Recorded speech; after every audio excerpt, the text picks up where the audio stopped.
नमस्कार। अभी तक हम लोग वस्त्रोपयोगी रेशों की विशेषताओं के बारे में पढ़ चुके हैं कि उनकी क्या प्राथमिक विशेषताएं होती हैं और द्वितीयक विशेषताएं कौन-कौन सी होती हैं। हम ये जानते हैं कि वस्त्र बहुत सारे तरह के होते हैं, अलग अलग रेशों से बने होते हैं, अलग अलग उनके गुण होते हैं और ये निर्भर करते हैं कि किस रेशे से बना हुआ वस्त्र है, तो उस रेशे की कौन सी रासायनिक विशेषताएं हैं, कौन सी भौतिक विशेषताएं हैं, किस तरीके से उन्हें बनाया गया है। तो लेकिन सबसे महत्वपूर्ण कारक जो किसी भी वस्त्र की परफॉर्मेंस को या उसके गुणों को प्रभावित करता है वो है उसका कंस्टिट्यूएंट फाइबर यानी वस्त्र को बनाने वाला रेशा। अब ये रेशे बहुत सारी तरह के होते हैं, इसमें सैकड़ों हजारों वैरायटीज़ हैं, बहुत अलग अलग तरीक़ों से बनाए जाते हैं। कुछ प्राकृतिक रूप से भी प्राप्त होते हैं, कुछ लेबोरेटरीज़ में भी बनाए जाते हैं, कुछ का मटेरियल रॉ मटेरियल प्राकृतिक होता है, कुछ का संश्लेषित भी हो सकता है। तो बहुत सारी वैरायटी है और इसीलिए इनको अच्छे तरीके से समझने के लिए हमें इनके वर्गीकरण को पढ़ना आवश्यक है कि किस तरह के रेशे होते हैं। वर्गीकरण के लिए भी बहुत सारे अलग अलग क्राइटेरिया हैं, जैसे उनकी संगठक तत्वों के आधार पर हो सकता है, कॉन्स्टिट्यूएंट जो भी क्या उसके मटेरियल हैं। लेकिन सबसे ज़्यादा प्रचलन में और हमारे समझने के योग्य जो वर्गीकरण है वो होता है उनकी संगठक या प्राप्ति स्रोतों के आधार पर। तो आज हम पढ़ेंगे वस्त्रोपयोगी रेशों का वर्गीकरण। वस्त्र हमारे जीवन का महत्वपूर्ण भाग हैं। रेशों से निर्मित वस्त्र हमारे विविध उपयोग में आते हैं, जैसे पहनने के लिए, शरीर को गर्म रखने के लिए, व्यक्तिगत सौंदर्य वृद्धि के लिए, समृद्धि के प्रदर्शन के लिए। रेशे सभी वस्त्रों का मूल तत्व हैं और प्राकृतिक रूप में ये पौधों, प्राणियों और खनिजों से प्राप्त होते हैं। इसके अलावा ये मानव निर्मित भी हो सकते हैं। कृत्रिम रेशे प्राकृतिक सेल्यूलोज से बने हो सकते हैं, प्रोटीन या विभिन्न रासायनिक पदार्थों के संश्लेषण से निर्मित किए जाते हैं। वस्त्रोपयोगी रेशों को उनके प्राप्ति स्रोत के आधार पर 3 मुख्य वर्गों में बांटा जा सकता है। ये हैं प्राकृतिक रेशे, कृत्रिम रेशे और विशिष्ट रेशे। इन रेशों को प्राप्ति स्रोतों के आधार पर ही और उप समूहों में विभाजित किया जा सकता है। इसको हम आगे जो हम इमेज देखेंगे, जो सारणी बनाई गई है, वर्गीकरण सारणी, उसके द्वारा समझते हैं। यहाँ पर हम देखते हैं, सबसे पहला है प्राप्ति स्रोत के आधार पर वस्त्रोपयोगी रेशे। इनको 3 भागों में बांटा गया है। जो प्रकृति से प्राप्त होते हैं वो रेशे कहलाते हैं प्राकृतिक रेशे, जैसा इसके नाम से पता चल रहा है। प्रकृति में ये किसी न किसी रूप में विद्यमान रहते हैं और जो भी इनके प्राप्ति स्रोत हैं वहाँ से इन्हें प्राप्त करके और वस्त्रोपयोगी रेशों के रूप में काम में लिया जाता है। दूसरा ग्रुप आता है कृत्रिम रेशों का। कृत्रिम रेशे वो रेशे हैं जो प्रकृति में नहीं पाए जाते हैं, बल्कि उनको लेबोरेटरीज़ में या फैक्ट्रीज़ में बनाया जाता है, जो प्राकृतिक नहीं है। इसका मतलब या तो इन्हें प्राकृतिक पदार्थों के संश्लेषण से बनाया जाता है या फिर रासायनिक पदार्थों के संश्लेषण से बनाया जाता है। तो ये कृत्रिम रूप से तैयार किए गए होते हैं, प्राकृतिक रूप से प्राप्त नहीं होते हैं। तीसरी कैटेगरी आती है विशिष्ट रेशे।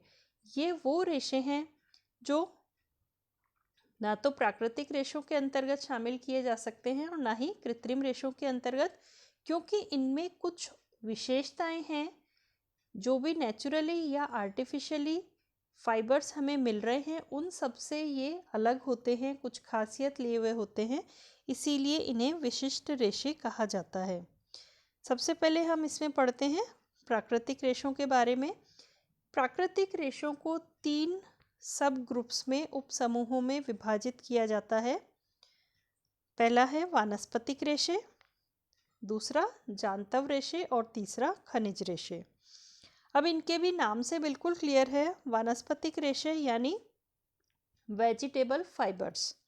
वेजिटेबल फाइबर्स वो होते हैं जो वनस्पतियों से प्राप्त होते हैं, और क्योंकि वनस्पतियों यानी पेड़ पौधों से प्राप्त हो रहे हैं, उनके किसी भी भाग से मिल सकते हैं, उनके पत्तियों से मिल सकते हैं, तने से मिल सकते हैं, बीज से मिल सकते हैं या फलों में से प्राप्त हो सकते हैं।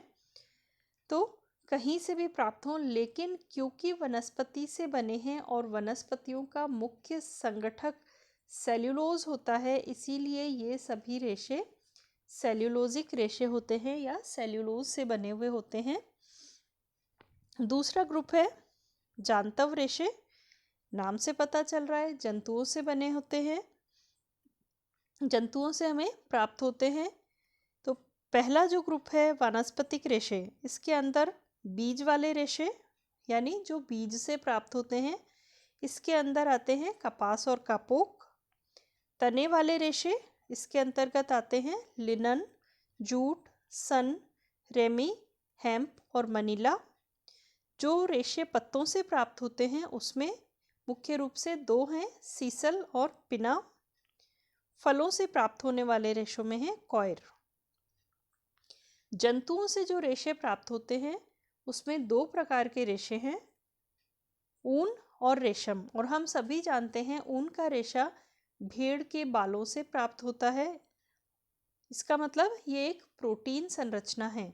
तो जैसे वानस्पतिक रेशे यानी वेजिटेबल फाइबर्स सेल्यूलोजिक संरचना थे, वैसे ही जांतव रेशे यानी एनिमल फाइबर्स, या इन्हें प्राणिज रेशे भी कहा जाता है क्योंकि ये प्राणियों से उत्पन्न होते हैं।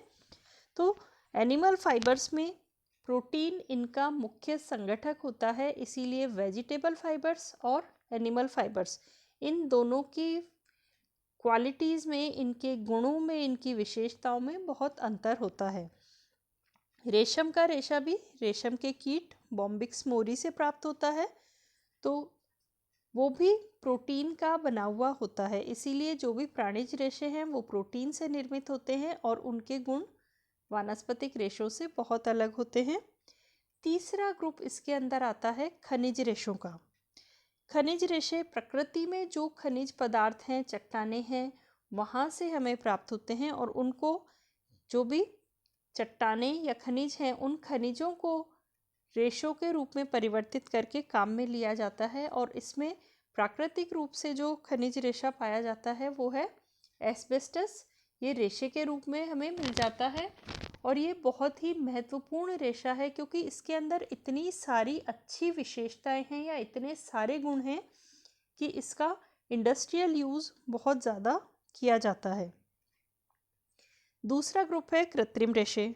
ये वो रेशे हैं जिनके संगठक पदार्थ प्राकृतिक भी हो सकते हैं और कृत्रिम भी हो सकते हैं, लेकिन इन्हें दो तरीके से बनाया जा सकता है और इसी के आधार पर इनको दो ग्रुप्स में बांटा जाता है। एक तो है मानवकृत रेशे और दूसरा संश्लेषित रेशे। मानवकृत रेशे वो रेशे हैं जिनका रॉ मटेरियल प्राकृतिक होता है। ये पेड़ के तने, पत्तियाँ, कपास के लिंटर्स, रुई की पट्टियाँ, ये सब चीज़ें इसके अंदर हो सकती हैं और इनको केमिकल रिएक्शंस के द्वारा, रासायनिक प्रक्रियाओं के द्वारा फाइबर्स में या फिलामेंट्स में परिवर्तित किया जाता है। ये भी दो तरह के होते हैं, एक जिसमें सेल्यूलोज अपनी मूल संरचना में हो और दूसरा जिसमें सेल्यूलोज की संरचना में परिवर्तन आ जाए। तो पहला जो प्रकार है जिसमें सेल्यूलोज अपने मूल स्वरूप में होता है, ये कहलाते हैं सेल्यूलोजिक रेशे और इसके उदाहरण हैं रेयॉन। रेयॉन तीन तरह का होता है, नाइट्रोसेल्यूलोज रेयॉन, क्यूप्रामोनियम रेयॉन और विस्कस रेयॉन। मुख्य रूप से ये जो तीन प्रकार हैं ये इनके निर्माण की विधि पर या इनके जो रॉ मटेरियल है कि किन किन पदार्थों से मिलकर के इन्हें बनाया गया है या इनका निर्माण हुआ है, उसके आधार पर इनके नाम रखे गए हैं। दूसरी कैटेगरी इसमें है मॉडिफाइड सेल्यूलोजिक रेशे। वो रेशे जिनमें सेल्यूलोज तो है लेकिन उसके स्वरूप को परिवर्तित यानी मॉडिफाई कर दिया गया है, वो रेशे इस कैटेगरी में आते हैं और इसके अंदर मुख्य रूप से एसीटेट और ट्राई एसीटेट ग्रुप के रेशे आते हैं। ये सेल्यूलोजिक और मॉडिफाइड सेल्यूलोजिक, ये दोनों वो ग्रुप्स हैं या सब ग्रुप्स हैं जिनका रॉ मटेरियल सेल्यूलोजिक पदार्थ यानी वनस्पतिक पदार्थ ही होते हैं। ये मैनमेड फाइबर्स के अंदर आता है। अब दूसरा ग्रुप है संश्लेषित रेशे या सिंथेटिक फाइबर्स। सिंथेटिक फाइबर्स या संश्लेषित रेशे वो रेशे हैं जिनका रॉ मटेरियल ही रासायनिक पदार्थ हैं। ये प्राकृतिक रूप से इनका रॉ मटेरियल नहीं पाया जाता, बल्कि पेट्रोलियम पदार्थों के संश्लेषण से, उनके रीजनरेशन से या उन पर कुछ केमिकल प्रोसेसिंग करके जो पदार्थ बनते हैं वो यहाँ पर रॉ मटेरियल या मूल पदार्थ के रूप में काम में आते हैं और उसके बाद उन पर रासायनिक प्रक्रियाएं करी जाती हैं, उनका पॉलीमराइजेशन किया जाता है और उसके बाद में इन रेशों को संश्लेषित किया जाता है। ये रेशे भी 3 प्रकार के होते हैं। सबसे बड़ा ग्रुप वो है नॉन सेल्यूलोजिक फाइबर्स का, मतलब वो फाइबर्स या वो रेशे जिनके अंदर सेल्यूलोज नहीं पाया जाता। मानवकृत रेशों से ये भिन्न है और भिन्न मुख्य रूप से इसीलिए हैं कि मानवकृत या मैनमेड जो भी फाइबर्स हैं उनके अंदर सेल्यूलोज होता है, जबकि इनके अंदर सेल्यूलोज नहीं होता। तो इस ग्रुप में सैकड़ों फिलामेंट्स आते हैं या सैकड़ों तरह के फाइबर्स आते हैं, रेशे आते हैं, क्योंकि वैज्ञानिक दिन प्रतिदिन नए नए रेशों का निर्माण कर रहे हैं, उनकी खोज कर रहे हैं। तो बहुत सारे ग्रुप्स इसके अंदर हैं, बहुत सारे समूह इसके अंदर हैं, लेकिन मुख्य रूप से जो प्रचलन में हैं उनके नाम हैं nylon, polyester, acrylic, modacrylic, Orlon, aramid, novoloid, darvan, vinyon, saran, azlon, polycarbonate, spandex और रबर। इसके अलावा 2 ग्रुप्स और हैं जो संश्लेषित रेशे यानी सिंथेटिक फाइबर्स के अंदर आते हैं। जैसे प्राकृतिक रूप से खनिज रेशे पाए जाते हैं, उसी प्रकार से संश्लेषित रूप से भी खनिज रेशे बनाए जाते हैं। खनिजों को रासायनिक प्रक्रियाओं के द्वारा गुजारा जाता है और फिर उनसे रेशे बनाए जाते हैं। तो इसके अंदर 2 तरह के रेशे मुख्य रूप से काम में आते हैं, एक तो है ग्लास फाइबर और दूसरा है सिरेमिक फाइबर। तीसरा ग्रुप है धात्विक रेशे, वो रेशे जो धातुओं से प्राप्त होते हैं। अब धातुएं रेशों के रूप में नहीं होती हैं, लेकिन उनको या तो पतली पतली पट्टियों के रूप में काट लिया जाता है या फिर पिघला करके तार के रूप में इनको बना लिया जाता है। तब इनको रेशों की तरह से या फिलामेंट्स की तरह से काम में लेते हैं और इसके अंदर आते हैं सोना, चांदी, स्टील और एल्यूमिनियम। मुख्य रूप से इन धातुओं को वस्त्रों की सजावट या निर्माण के लिए काम में लिया जाता है। नेक्स्ट ग्रुप है विशिष्ट रेशे, प्राकृतिक रेशे, कृत्रिम रेशे और तीसरा है विशिष्ट रेशे। इसमें 3 तरह के विशिष्ट रेशे आते हैं। एक है विशिष्ट बाल रेशे। आमतौर पर भेड़ के बालों को जब रेशों के रूप में काम में लिया जाता है तो उन्हें कहा जाता है ऊन का रेशा, ठीक है। लेकिन भेड़ के अलावा कुछ विशेष जानवर हैं, जैसे अंगोरा बकरी है, कुछ ऊंट होते हैं या बहुत ही ठंडे प्रदेशों में पाए जाने वाले जानवर जिनके बाल बहुत ही कोमल, नर्म, मुलायम होते हैं और वो बहुत अच्छी गर्माहट देने वाले होते हैं। तो उन जानवरों के बालों को जब वस्त्र निर्माण के लिए काम में लिया जाता है, रेशों की तरह से काम में लिया जाता है, वस्त्रोपयोगी रेशों की तरह, तब ऐसे रेशों को विशिष्ट बाल रेशे कहा जाता है। दूसरी कैटेगरी है परिवर्तित रेशे। कुछ रेशे ऐसे होते हैं, जैसे कॉटन है, उसमें बहुत सारी कमियां हैं, जैसे वो सिकुड़ जाता है, उसमें चमक कम होती है और भी कुछ कुछ सलवटों की दुष्प्रवृत्ति होती है। तो उनमें कुछ केमिकल रिएक्शंस करके और उसकी संरचना में इस प्रकार का परिवर्तन कर दिया जाता है कि जो कमियां हैं वो दूर की जा सकें। तो रेशा वही है, लेकिन उस पर कुछ केमिकल प्रोसेस करके उसके गुणों को बेहतर बनाया जाता है, तो उसका स्वरूप बदल दिया जाता है। इस तरह के रेशे कहलाते हैं परिवर्तित रेशे। तीसरा सब ग्रुप इसमें है मिश्रित रेशे या मिक्स्ड फाइबर्स, ब्लेंडेड फाइबर्स। ये रेशे वो हैं, क्या होता है कि जब कोई भी दो रेशे हैं, प्राकृतिक हो सकते हैं, कृत्रिम हो सकते हैं, दोनों प्राकृतिक हो सकते हैं, दोनों कृत्रिम हो सकते हैं, हर एक रेशे की अपनी अपनी विशेषताएं होती हैं। कुछ रेशे बहुत अच्छी क्वालिटीज़ वाले होते हैं, कुछ रेशे कम अच्छी क्वालिटीज़ के होते हैं। कई बार ऐसा भी होता है कि कुछ रेशों में कोई गुण अच्छे हैं लेकिन कुछ खामियां भी हैं, और दूसरा रेशा ऐसा होता है जिसमें दूसरी अच्छाइयाँ हैं और उसके साथ में भी कुछ कमियां हैं। तो अगर हम इन दोनों रेशों को आपस में मिला दें, किसी भी स्टेज पर रेशे की स्थिति में ही मिला सकते हैं, इसको धागा बनाने की प्रक्रिया में भी मिला सकते हैं। तो अगर हम इन दोनों रेशों को आपस में मिश्रित कर दें, एक दूसरे के साथ में मिला दें, तो उससे जो रेशा बनेगा उसमें दोनों रेशों की अच्छाइयाँ उभर के आ जाएंगी और कमियाँ दब जाएंगी या छुप जाएंगी। इस प्रकार के रेशे कहलाते हैं मिश्रित रेशे। ये वस्त्रोपयोगी रेशों की वर्गीकरण सारणी है, और अब हम इस सारणी को विस्तार से पढ़ेंगे। सबसे पहले हम जानते हैं प्राकृतिक रेशों के बारे में।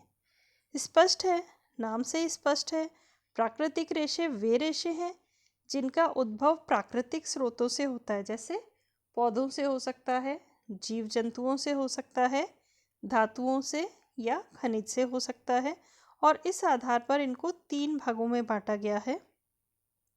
अभी हम इसको टेबल में भी पढ़ चुके हैं। प्राकृतिक रेशों को 3 भागों में बांटा गया है। वानस्पतिक रेशे यानी वेजिटेबल फाइबर्स, प्राणिज या जांतव रेशे यानी एनिमल फाइबर्स, और खनिज रेशे मतलब मिनरल फाइबर्स। वानस्पतिक रेशे ये वो सभी रेशे होते हैं जो पेड़ पौधों और वनस्पतियों से प्राप्त किए जाते हैं, और इसीलिए इनकी संरचना का मुख्य पदार्थ या जो इनका मुख्य संगठक पदार्थ है वो सेल्यूलोज होता है, और इसीलिए वानस्पतिक रेशों को सेल्यूलोजिक रेशे या सेल्यूलोजिक फाइबर्स भी कहा जाता है। अब क्योंकि सेल्यूलोज के संगठक कार्बन, हाइड्रोजन और ऑक्सीजन होते हैं, इसीलिए वानस्पतिक रेशों के संगठन में भी कार्बन, हाइड्रोजन तथा ऑक्सीजन होते हैं। सेल्यूलोज का रासायनिक सूत्र C6H10O5 होता है। इसका होल N, इसका मतलब C6H10O5 के अनेकानेक अणु एक दूसरे से जुड़े हुए हैं। इन पौधों को इन रेशों को, जो वानस्पतिक रेशे हैं, उनको पौधे के जिस भाग से प्राप्त किया जाता है उसके आधार पर इनको फिर से 4 वर्गों में बांटा गया है, जैसा हमने टेबल में देखा था। बीज वाले रेशे, तने वाले रेशे, पत्ते वाले रेशे और फल वाले रेशे। बीज वाले रेशे वो रेशे होते हैं जो पौधे के बीज वाले भाग से प्राप्त होते हैं, और इसका सबसे अच्छा उदाहरण है कपास या कॉटन, जो बीज से प्राप्त रेशा है, और ये बहुत ही पॉपुलर है, बहुत ही सर्वव्यापी रेशा है। सबसे ज़्यादा उपयोग विश्व में इसी रेशे का किया जाता है। कपास का रेशा परिधान और वस्त्रों में सर्वाधिक काम आने वाला रेशा है। कपास के पौधे में फल के अंदर बीज होता है और बीज के चारों तरफ ये रेशा लिपटा हुआ रहता है, जैसा कि आप इस इमेज में देख रहे हैं, इस पिक्चर में, कि इसमें रेशा बीज के चारों तरफ लिपटा हुआ है और ऊपर की परत इस पर से हट चुकी है। इसकी अगर हम संरचना के बारे में जानकारी करें तो कपास का रेशा चपटा, खोखला, ट्विस्टेड रिबन, ऐसा रिबन जिसमें ट्विस्ट दे रखे हो या ऐंठन दे रखी हो, ऐसा प्रतीत होता है। ये काफ़ी मजबूत रेशा है, लेकिन इसमें प्रत्यास्थता और प्रतिस्कंदता कम होती है। इसकी इलास्टिसिटी कम है, रेजिलियंसी कम है, इसीलिए इसमें सलवटें बहुत आसानी से पड़ जाती हैं। जब हम इस कपड़े को छूते हैं तो ये कठोर नहीं होता बल्कि मुलायम ही प्रतीत होता है।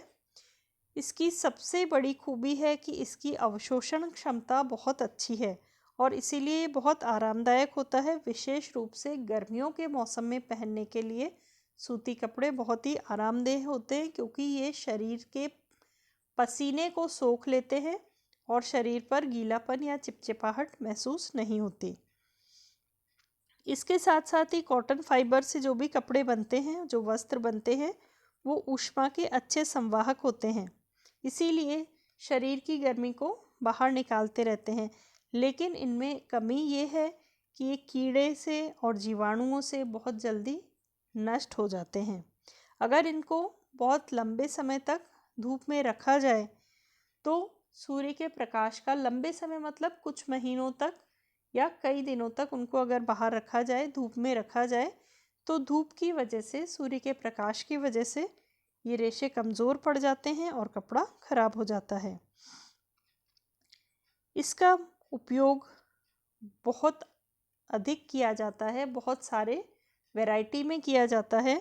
तो विशेष रूप से बहुत सारे तरह के प्रोडक्ट्स बनाने के लिए वोवन और निटेड, चाहे तो लूम पर बनाए जाएं, चाहे निटिंग मशीन्स या बुनाई करके बनाए जाएं, सभी तरह के परिधान यानी पहनने के वस्त्र इनसे बनाए जाते हैं। इसके अलावा घरेलू उपयोग के लिए तौलिए, पोंछने के कपड़े, क्योंकि अवशोषण क्षमता अच्छी है इसीलिए तौलिए और पोंछने के कपड़ों का निर्माण विशेष रूप से कपास के रेशे से किया जाता है, कॉटन फाइबर से किया जाता है। बेड कवर्स, चादरें, ये सब कपास के रेशों से बनाई जाती हैं। दूसरा बीज से प्राप्त होने वाला रेशा है कापोक। जैसा कि आप इस इमेज में देख रहे हैं, ये कॉटन से ज़्यादा चमकीला और नर्म और मुलायम रेशा है। ये प्राप्त होता है कापोक नामक वृक्ष से और उसका फल, जैसा कि आप इस इमेज में देख रहे हैं, जब फल पक जाता है तो उसके बाद ऊपर की कवरिंग हटती है और उसके अंदर बीज के चारों तरफ चिपका हुआ ये रेशा दिखाई देता है। कपास की तरह ही इसमें भी बीज के चारों ओर रेशे चिपके रहते हैं। ये रेशा कपास से ज़्यादा चिकना, चमकीला और कम लंबाई का होता है। बहुत ही नर्म, मुलायम, कोमल और सूक्ष्म रेशा है और जब हम इसको टच करते हैं, छूते हैं, तो ये रेशम की तरह मुलायम और चिकना प्रतीत होता है। इसकी इस रेशमी चमक के कारण या स्पर्श जो इसका है, टच, वो रेशम की तरह मुलायम है, इसीलिए इसे सिल्क कॉटन भी कहा जाता है। इसका रंग सफ़ेद या पीला हो सकता है, बाल जैसा दिखाई देता है और थोड़ा सा कड़क है, इसीलिए इसमें हालांकि चिकना है, बहुत ही नर्म है, लेकिन थोड़ा कड़क भी है और इसीलिए इसमें ट्विस्ट नहीं दिए जाते और इससे परिधान निर्माण करना संभव नहीं होता। इसकी अवशोषण क्षमता बहुत कम होती है और भीगने के बाद जल्दी से सूख जाता है, इसीलिए इसका उपयोग तकिए में, बिस्तर में, गद्दियों में भरने में, सॉफ्ट टॉयज़ में भरने के लिए किया जाता है। क्योंकि अवशोषण क्षमता अच्छी नहीं है तो सूखता भी बहुत जल्दी है और लाइट वेट होता है, हल्के वजन वाला होता है, बहुत ही नर्म मुलायम होता है। इसीलिए जहाँ जहाँ सॉफ्टनेस की ज़रूरत है वहाँ पर इसे काम में लिया जाता है। ध्वनि अवरोधक के रूप में भी काम में लेते हैं, वायुयान में भी, और क्योंकि अवशोषक नहीं है इसीलिए इसे नमी अवरोधक के रूप में भी काम में लिया जाता है। सारांश रूप में हम ये कह सकते हैं कि प्राकृतिक रेशे वे रेशे होते हैं जिनका उद्भव प्राकृतिक स्रोतों जैसे पौधों, जीव जंतुओं, धातुओं और खनिजों से होता है और इस आधार पर इन्हें 3 भागों में बांटा जा सकता है: वानस्पतिक रेशे, प्राणिज या जांतव रेशे और खनिज रेशे।